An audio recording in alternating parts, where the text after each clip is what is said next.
Welcome to Marathon Champions, the podcast where running legends Benji Durden, Bill Rogers, and Ron Tabb share their timeless wisdom on marathon training and inspire listeners with their wealth of experience.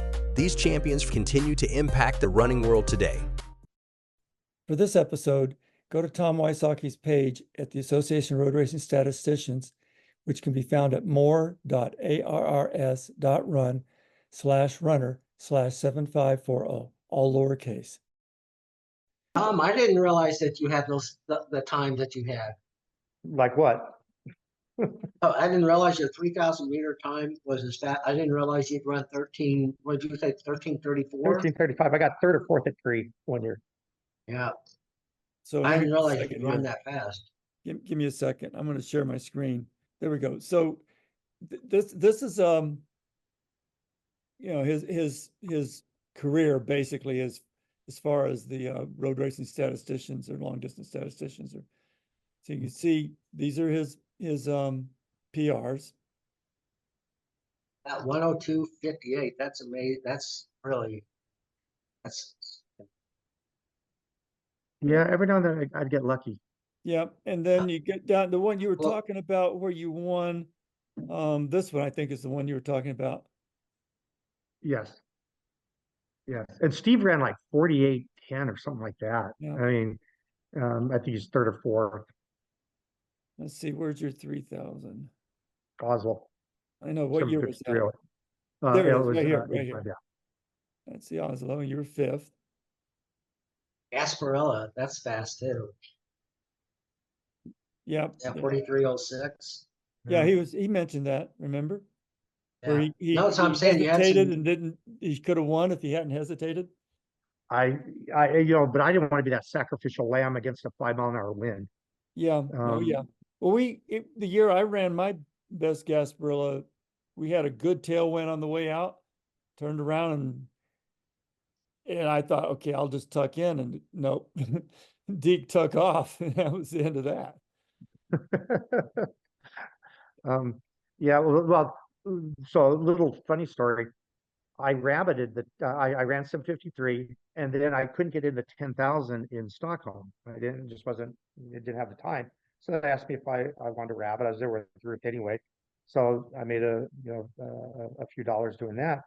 And I think I ran 6,000 of it. And, for 5,000, it was a set fee. And then, for every lap after that, I got a little bit of a bonus. And I think they had Bickford won, and they had 18 people under 30 minutes, not 30 minutes, 28 minutes.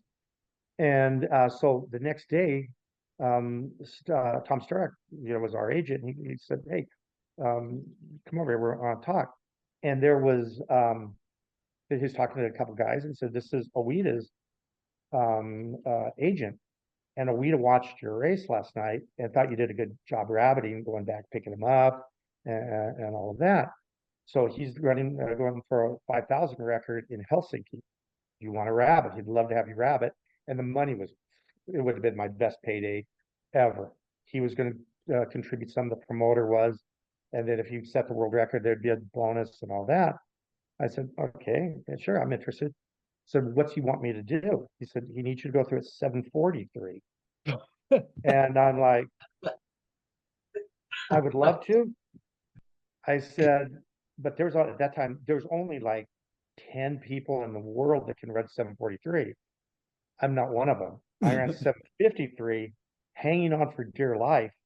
And now you want me to lead it and make it look easy? I can't do it. I don't want to piss off the world's best distance runner. I'm not gonna. I can't do that. I'd love the bank. So I had to pull out of it. And Oweda didn't show up in Helsinki. I still would have got some money just to show up as the rabbit, but certainly wouldn't have been that. Wouldn't have been quite as good. They wanted you to come through at 7:40. And at that time, the only ones that could run that were like Ovette, Steve Scott, John Walker. Yeah. Notice the name Tom Wysocki is not in that esteemed group. But I thought, man, Oweda thought I could do it, but it wasn't going to happen. It just wasn't going to happen. It shows agents don't always know the sport as well as they think they do. And that's a whole different thing because you've got to lead, but you've got to make it look easy. If you're, you sound like a steam engine out there and you're chugging along fast, it doesn't serve any, you got to make it look easy. Ruth was a great rabbit later in her career. She didn't care about the times anymore. She'd go over and she's a great rabbit because she was like a metronome when it came to pacing. But if they gave her a 200-meter split, she could rabbit all day long. And who was it? She from Romania. She was not. I think it's Romania. Not Puica, but the one that was after that. Zabo. She would call up. She was going to run a meet, and she would call Sturak, and Ruth would go to Europe just to rabbit for her because she was like a metronome out there, and Zabo wanted her, and she was at that stage. She knew she wasn't going to run any faster than she ever had, so she just go over and rabbit a lot at 38 years old or whatever it was. Rabbiting is an interesting concept. I mean, it's a lot of people that was their whole careers, basically rabbit. The person that could make the absolute most money in Europe was like an 800-meter runner. There's like 147. They're not going to make it as an 800-meter runner, and they would rabbit these miles. And there were a lot more meets, so there were B races and B series and stuff, and so they could make a ton rabbiting miles. Yeah. I mean, I did a little bit of it over there when I could get into a race, and it was okay. I know that at that time the rabbit had to finish. So when I was done at that 10,000, I moved out, and the meets on a time schedule, and I had to finish. And of course, the crowd loved because they'd seen the finishing times, and they actually, I think it's Jos Hermans. He got a hold of Timo Nebbiolo to let them get me off the track because the rule at that time the rabbit had to finish. And so Nebbiolo said, "Yeah, go ahead and tell me you can do that." But otherwise, because I was in like fourth lane, just jogging along because I was dead. Done. I was absolutely done. I just learned something I didn't know, that the rabbit had the finish. I didn't know that. Yeah. Well, I mean, there's all kinds of strange rules. I mean, when I first started running marathons, you couldn't have any fluids until after 10 miles. Really? Really? Oh, that was the international rule that you could not take. Nobody could give you fluids, but you could have bikes that would later on that could be your handler. You could have a guy on a bike following along with you and hand you bottles. I mean, the sport is really a lot different than it was when I first started racing. Well, I know that because Jos Herman set me up for the rabbiting in 2000, he coordinated it. But the problem is the timer, because they didn't have the clocks all over the TV screens and that. So I needed to know what my splits were. But Jos couldn't give it to me in English from the inside of the track. And it was so loud, they're pounding on the signs and stuff. So he was in, like lane 3, yelling out the splits in English because, they're giving it Swedish and my Swedish is a bit rusty. So, but Jos was giving me, I was splitting with a guy from Canada. And after a mile, he just couldn't hang. So, I ended up doing all the work after a mile. We were supposed to alternate laps, but he just wasn't up to the task. And I don't remember his name. Do you think alternating laps is a better way to go? Because these days it looks like there's a rabbit for X and he drops out and then there's another rabbit after that. But those are like set up for that. Well, yeah, I get that. But I mean, do you think that it was easier to alternate versus, draft one guy drafting until the other guy can't do it? I don't know because I would think alternating laps because you can go further, because you would just tuck in, you'd get the first and second position, and they knew it. So nobody would get in your way. They'd let you get to the front. Nobody would, it was set up, but it wasn't exactly kosher to do that. But in Europe they did. Here it wouldn't have been allowed, and there's no way. But you had Ovett had his designated rabbit. Was it Bob Bren or Bob Ben? And he was Ovett's rabbit. Everybody knew that. But it was, the rules were just different. I didn't mind actually taking over when this guy dropped back, because then I got into the zone, and I knew that I told her I was probably going to try to go through 6,000 meters, and then I was going to be done, because I still had meets I had to run after that. So I didn't want to, and I knew when I did my job, it's kind of like, since we've been watching the Tour de France, it's like that guy that's there for that one purpose. And when those guys crash and burn, man, they crash and burn. I've never seen anybody, like in cycling, when their job's done, these guys are struggling to stay upright. And that was kind of like that for me. I mean, I can't say for everybody, but I don't get the lighting, the pace lighting and stuff like that. I think there's too much emphasis on the fast times now versus the actual competition. Yeah, time becomes the only real interesting fact anymore. Mhm. It's a good race. I mean, a good tactical race is still exciting. Absolutely. And I think that's what we ran for, didn't we? Yeah. To lock horns. I mean, we ran races that we might not run in today's environment because they were difficult courses. I mean, does anybody really run San Blas anymore? I don't think so. God, that was brutal. Yeah. That was brutal. Yeah. And then coming through near the top of the hill, coming through the barbecue pits. A little story about that. I think is the first time I ran there. I ran there twice. And it was so hot at that time of year. And remember, there's no tree cover. They had no aid stations. And because I was hanging out with Domingo a lot then, my Spanish was pretty good. And my hair was long then, and blonde and all that. And I wore a Fittipaldi shirt. I remember that. And but I got to the top and I'm out of it. And so they asked me if some people on the course asked me if I wanted a drink. Sure, I stopped. And they gave me a rum and Coke. And I knocked it back. And pretty soon, remember we had like red numbers as invited. And then also the black numbers were the rank and file. And remember how thick the crowd was on both sides. And yeah, barbecue alley, the chickens going and all that. So, and I was done. So I knocked this back. I got to go, and also I had this fan club because it spread that there's this crazy American, I guess, that stopped and drank with us. And so I had this gallery. I got done.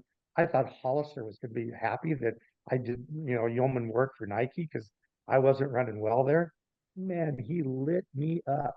Don't you ever pull that such and such again, or you may not be a Nike much longer and stuff. And I thought I'd done a pretty good PR thing. So I learned about running at the top end. Don't do stuff like that. See, now you see it from a track standpoint. My problem with track was there really weren't that many meets when I was starting to get better. I would go and run a meet, Spec Towns relays or something, and I'd lap the field. As well as my one Penn relays experience. I didn't have a room. I had to sleep on 70s floor with a couple other guys. I had to use a Nike trip to get there. And Nike wanted me to go there. That's why I went. It rained cats and dogs. I ran like 29:10 or something like that. And I thought, if I'd gone, because there was a road race I could have gone to, I'd have had my own room. I'd have made $1,000. I'd have had a nice party afterwards. And it would have been fun. This wasn't fun. So that's why, for me, road racing was my niche. I tried track for a bit. I did the steeple a bit. I ran a few 10,000s on the track, but it just wasn't, I could do okay, but it just wasn't that much fun, and there was no money in it. So that Penn relays, I won that actually, and you and Haji were behind me. It was pouring down rain, but that had always been the good 10,000. Oh yeah, that was the first year Mount Sac had their new track. So all these guys ran under 28. I was fit. I was really, really fit. I ran like 28, 40. Yeah, it was. I mean, you weren't that far ahead, but I couldn't see you. Yeah. Stammer was like 6 meters ahead of me, I think it was. I couldn't see him. It was just nasty. Yeah, Thursday night, flew Yeah. home the next morning. I did get a room there because I was traveling with, but boy, it was. And then I get back in Mount Sac. They ran, Virgin ran, and a bunch of guys ran under 28. I'm like, ah, crap, I gotta watch. Yeah. You still have the watch? Someplace in my garage somewhere now. Bulova, it's top end, man. It's a Bulova watch. Yeah. That you can get for at AM PM. But I still have that. But it's funny. It's funny. Years later, I was on a business trip and I was in Philadelphia, and I go on, and the guy behind the counter goes, "Hey, champ." I go, "Well," he goes, "You won the Penn relays here, didn't you? Aren't you the guy?" I go, "God, there's a rabid track fan right there." It's like I barely remember the race, and he knew about it. So, but yeah, that night, I just remember that lane one is like 2 inches of rain, 2 inches of water. Yeah. Um, And we had to kind of stand there in the rain before we could start too. yeah, and it's hot, is warm. So Yeah, it was like running in I don't know, like a jungle. yeah, this literally there was steam coming off the track. It's at night, but but some of it was steam and some of it was just the splash Yeah. from the rain hitting the puddles. But then you could see the steam rising. It was not optimum conditions. No, it definitely cured me from wanting to run the track. That was sort of my last track meet. I mean, I did some Yeah. all-comer meets, but that was just, workouts. But see, the week before we'd had at some point we'd had the Nike Team Championships at 15K in Philly. Yep. Then Yep. we had some guys that went up and ran Boston, so I went up to Boston. Yeah, but that race, I actually enjoyed that. It was actually a good race. I liked running along the river there. Yeah, I think it was my first 15K. Like I said, I tied for second, and then went to Boston and watched, and then came back to Philly and won the Penn 10,000. But there was nobody in the crowd at Penn. I thought all I'd seen was these crowds of the Penn relays. Yeah. I thought this is going to be badass. Well, the crowds there on Saturday and Sunday, Yeah. not Thursday night in a driving rainstorm. Even parents didn't stick around to watch the meet, and spouses, they all left. It was a pretty big stadium for no crowd. Yeah. Pretty isolated.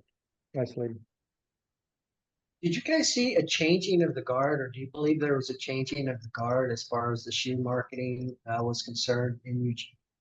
Oh, yeah. Because I saw Brooks winning a lot of Brooks, Adidas, Saucony. I mean, a lot of different companies. But, You're talking about a couple weeks ago? yeah. Yeah, Yeah. it has got a big impact. New Balance not quite as much, although New Balance, Nike Yeah. definitely. Puma. Puma's Puma, putting a yeah. lot of money into it. They started Asics. 2 years ago, maybe 3 years ago, and they put a lot of money into the sport. But you didn't see the presence of Nike the way you have in the past. No, Nike was definitely still there, but they didn't Not like not like they have been the last 3 Olympic trials. Well, we should probably let you get on with life. Well, guys, it was great. I mean, Yeah, we've enjoyed this.